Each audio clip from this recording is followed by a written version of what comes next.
What's going on, family? I'm Scrapbook Boxing, Museum of the Forgotten Fisticuff series.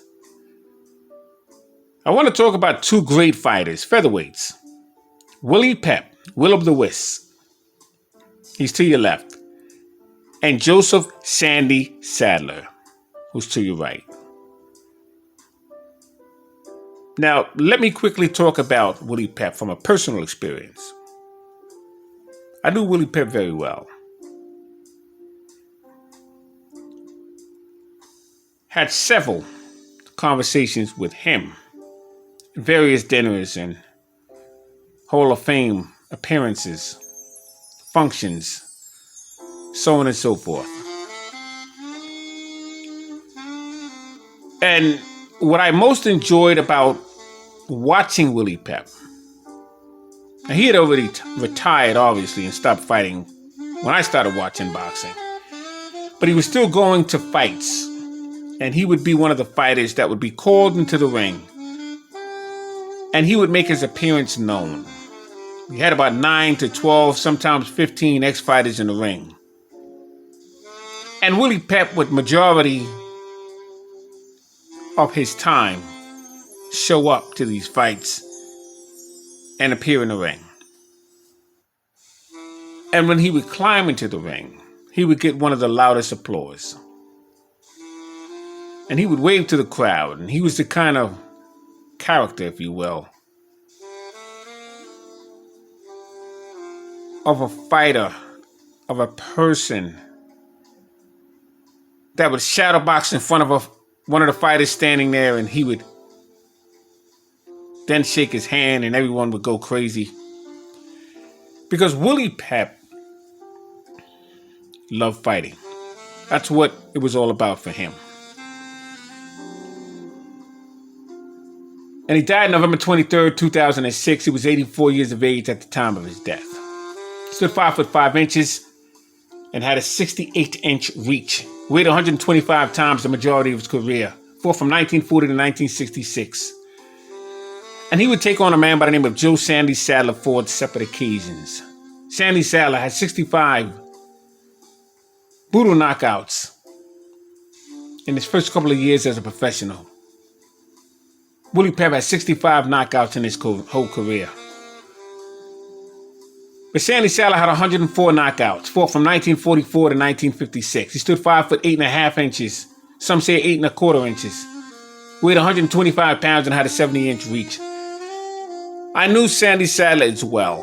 My dad had a personal relationship with him because they trained out of the same Stillman's gym together. As a matter of fact, Joe Sandy Sadler locker was in the sime aisleway as my dad, and they would leave the gymnasium together.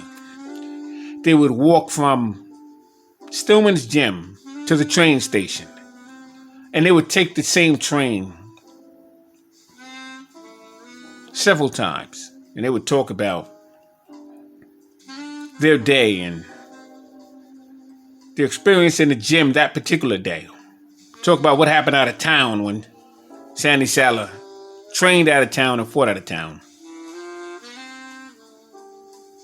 And Sandy Sadler used to come up to 106th Street, 2nd Avenue, because he liked a girl, I've mentioned this several times, named Lulu Bell. And Jimmy Carter, at the time, was dating Lulu Bell. So those two would wind up fighting one another.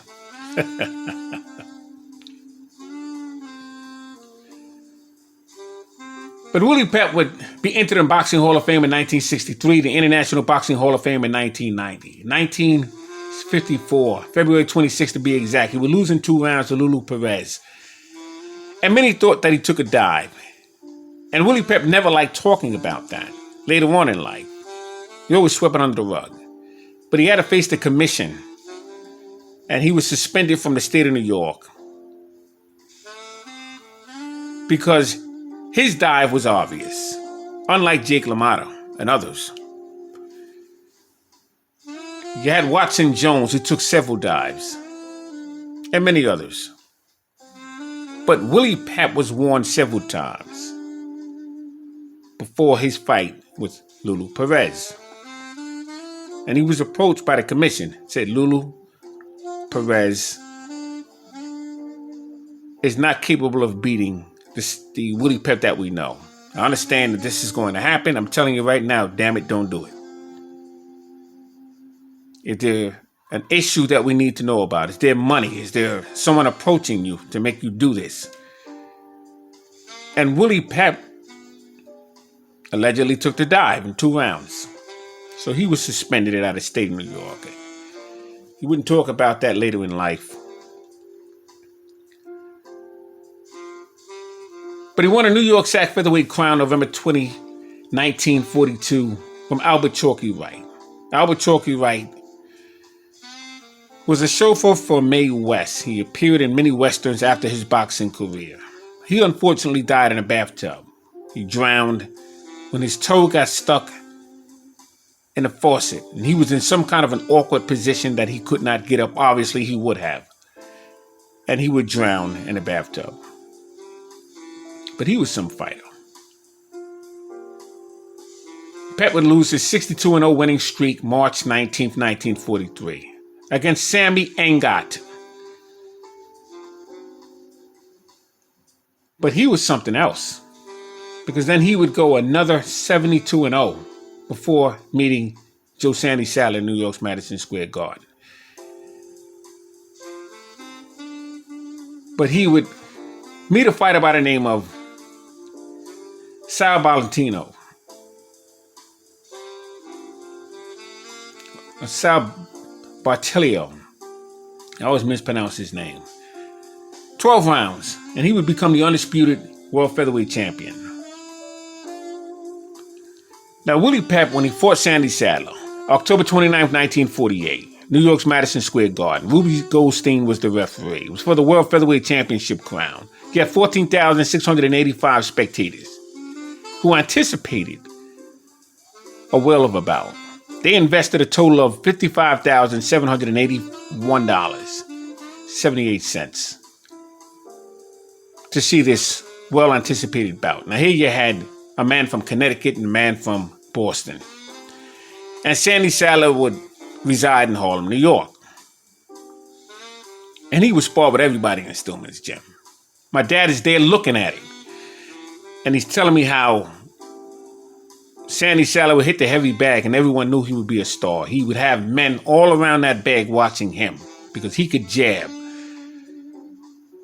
And he could punch. You can hear that sound across that gymnasium. And he had perfect timing and perfect rhythm. And he would move from side to side on that bag, but always in a forward marching position. He was an aggressor. And in that gym, he would knock out most of the guys he would spar with. He would take it easy on some guys just for work.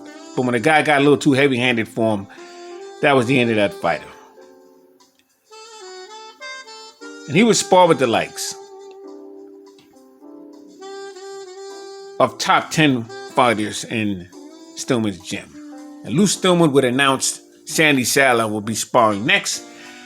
And those left the heavy bag, they left the speed bag, and they would approach the ring because they wanted to see what would happen when Sandy Saddler would introduce his fist to an opponent's jaw. Willie Pep's camp had demanded and received 50% of that gate when he got in there with Sander. Saddler would receive 10% of the gate. Willie Pep was a 3-1 favorite in defense of his crown. And after Pep would hit the deck twice in the 9th round, Sandy crushed Pep's chin with the famous left hook.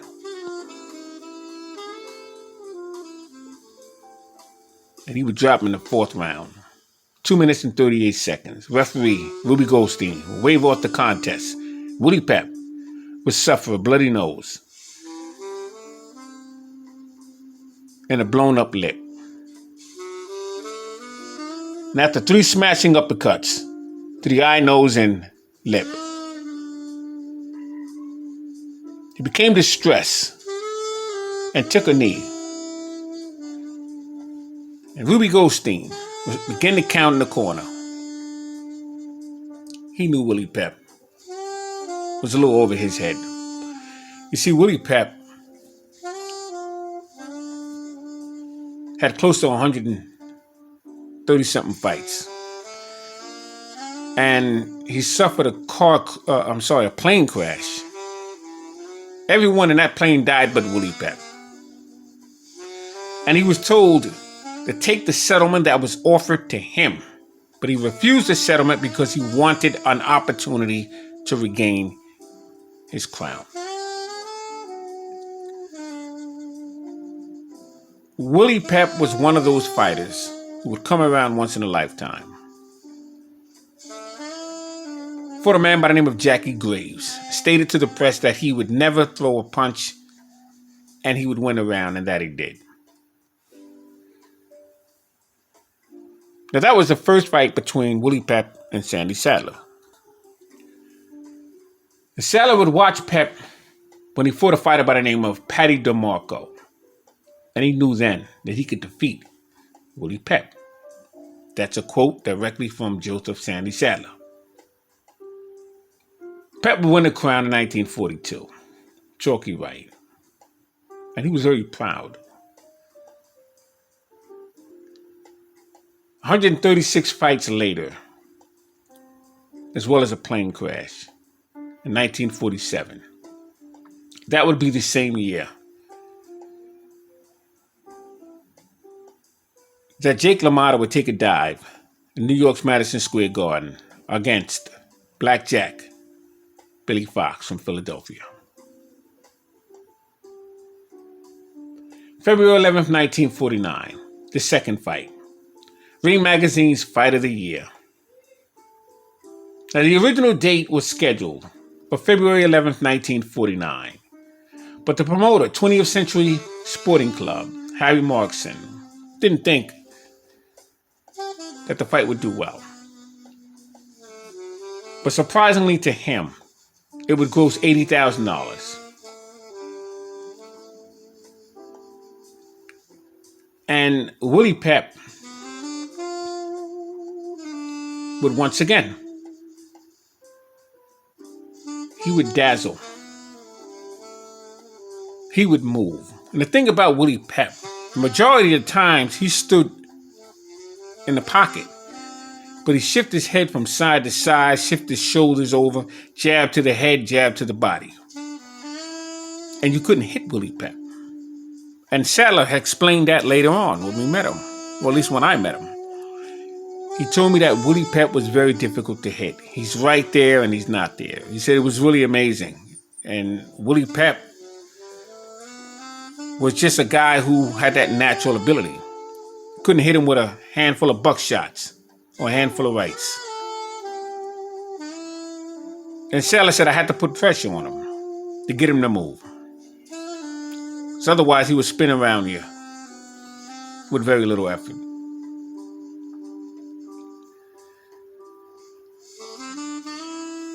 And what wound up happening is Willie Pep began to heal Sandy Saddler, raking his eyes, because at that time you didn't have tape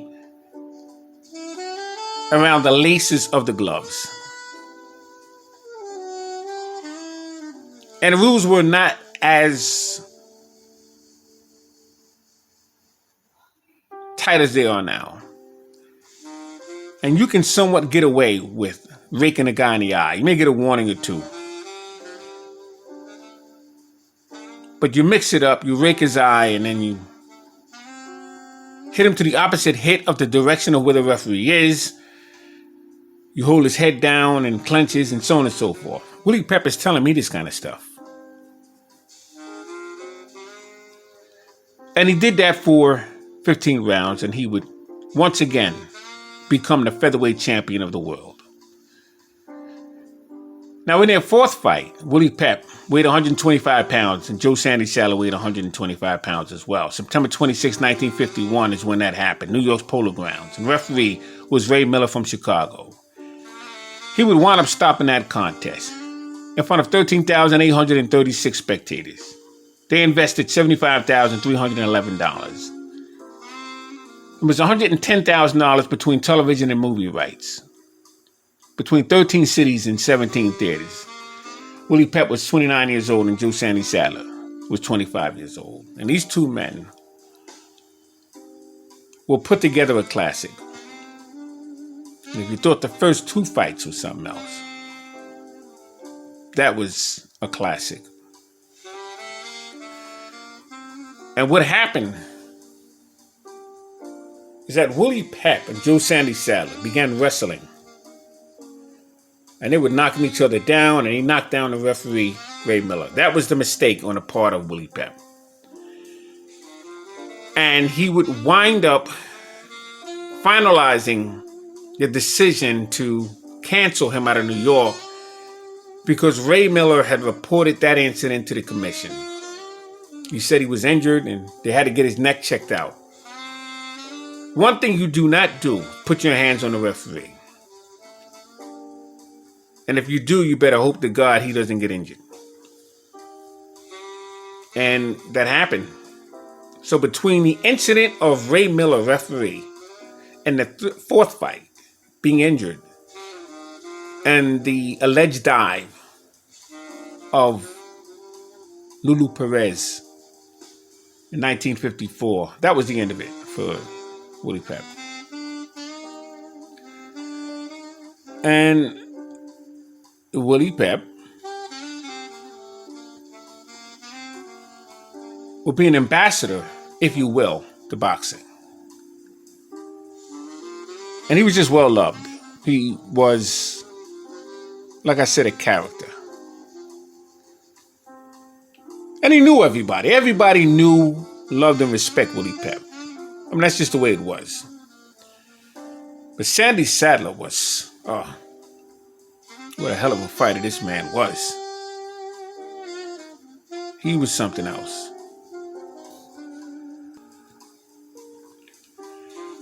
Now, that third fight took place September 8th, 1950. And it took place in New York's Yankee Stadium. The referee was Ruby Goldstein. He refereed a lot of bouts in Yankee Stadium and the Polo Grounds. And the odds was 5-2 for Pep. Former fighter and Judge Young Odo had it 5-2 for Willie Pep. And Sandy Sadler was an 8-5 betting favorite. They grossed $262,150. I mean, that's amazing. That was the highest featherweight championship bout in featherweight history. July 26, 1923, Johnny Dundee and Eugene Kruke had recorded $134,416. Had 33,389 spectators in that audience. Sadler would stop Pep in the 8th round. It was a vicious left hook. Pep was 28 years old and Sadler at that point was 24 years old. Joe Sandy Sadler would go over to the locker room and he would say that Dr. Vincent Nardiotto came over from Pep's corner laughing to Pep and said, I'm sorry, to Sadler, and said, that Pep quit. That Pep quit. See, because at that time, you didn't do that. You didn't dare quit in the fight, regardless of any circumstances. And Pep just said, to hell with it. I mean, here, I can't see. My eye is swollen. I got a cut over the eye. And he had a vicious cut over the eye. You can almost see his eyeball through his eyelid. And he said, no, what is this? I'm not going to continue this kind of thing. Not with this hard punching fighter in front of me. And they had the little rivalries way after their career, but they would laugh. They had to keep that thing going. And like I said, I've seen both these men at the affairs, at the dinners, and they joke with each other, and they had to do that Ali Frazier kind of thing as a gimmick. But they respected one another at the end of the day. But Sandy Sadler was in the ring with some fighters, man. He really, really was. Willie Pep as well. Thing with Willie Pep, And Sandy Saddler, as a matter of fact, as well. Sandy Saddler and Burt Littell turned professional together in 44.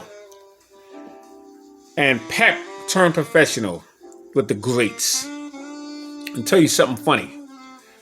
He turned professional in 1940, along with Jimmy Bivens and Ezra Charles and Ike Williams, Ray Robinson. Had a fighter by the name of Cleo Shane. They all turned professional in 1940. But you know something? Pep, Ike Williams, Ray Robinson,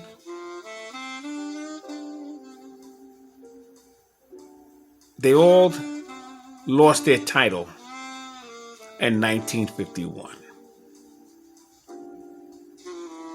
You figure that. They turned professional in 1940 and lost their titles in 1951. Pep lost it to Saddler. Ike Williams lost it to Jimmy Carter. Ray Robinson lost it to Randy Turpin. Ezra Charles lost it to Jersey Joe Walcott. Now,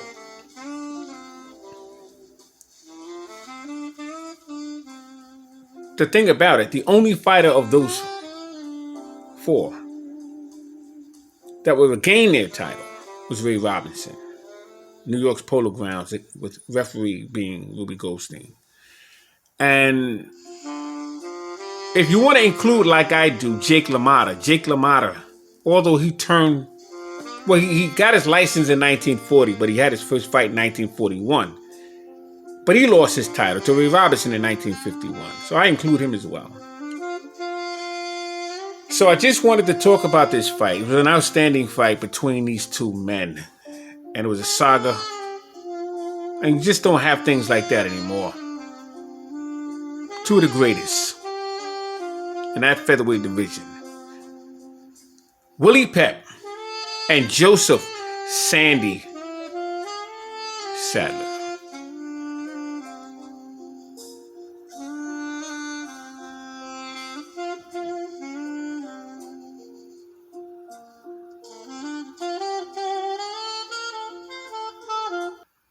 Now, I just wanted to quickly show you Lulu Perez. This is the man that was alleged to be involved with a dive of Willie Pep. Now, I don't know how much he was involved in it, but Willie Pep was alleged to be involved in it. I just wanted to show you Lulu Perez. He's featured here at 21 years old. He's from the Bronx, New York. And he was too green to challenge a Willie Pep. At that point in Willie Pep's career, you've seen it all, done it all. But Lulu Perez would win a New York Golden Gloves. He was an up-and-coming young man. And he was from the streets of the Navy Yard in Brooklyn, New York. They called it the Brooklyn Navy Yard. And at that point, well, later on in life, the Brooklyn Navy Yard, you can get cars that have been repossessed and you get it for almost half the price of what they're worth. But Lulu Perez weighed 125 pounds and he was not a hard puncher at all by any means. But he was a very clever boxer. But he was in no class with Willie Pep. And that's what irritated a lot of people because, people bet a lot in that time between the horse races and boxing. And they put their money up on Willie Pep. Even though they knew that it was a chance that Pep would take a dive, they put their money up on him again anyway. And that wound up happening. And times were hard back then. And so they were frustrated because he actually did it against this young man, Lulu Perez, who, by the way, was a very good boxer, taking nothing away from him. But that's just what happened. And I just wanted to show you Lulu Perez. I just wanted to show you a photo of Joseph Sandy Saddler. He was a young man at that time, and he wasn't champion yet. In this photograph, he was a contender. And like I said, he used to bang that bag in Stillman's gym. And everyone knew that he would eventually become a champion. And he wound up becoming a champion a few times. And he was a very, very hard puncher. And like I said, I had a pleasure of knowing him. Not as well as I did Willie Peck, but I knew him pretty well because my dad was very good friends with him. He would spend a lot of time talking to my dad. Like they knew each other for years, which they did because they trained in the 40s. And way into the 80s, they would still talk because Sandy Sadler would come over to Grammarly's gym and he would go over to Gleason's gym and just watch the guys hit the bag and so on and so forth. So, Sandy Sadler, outstanding fighter he was.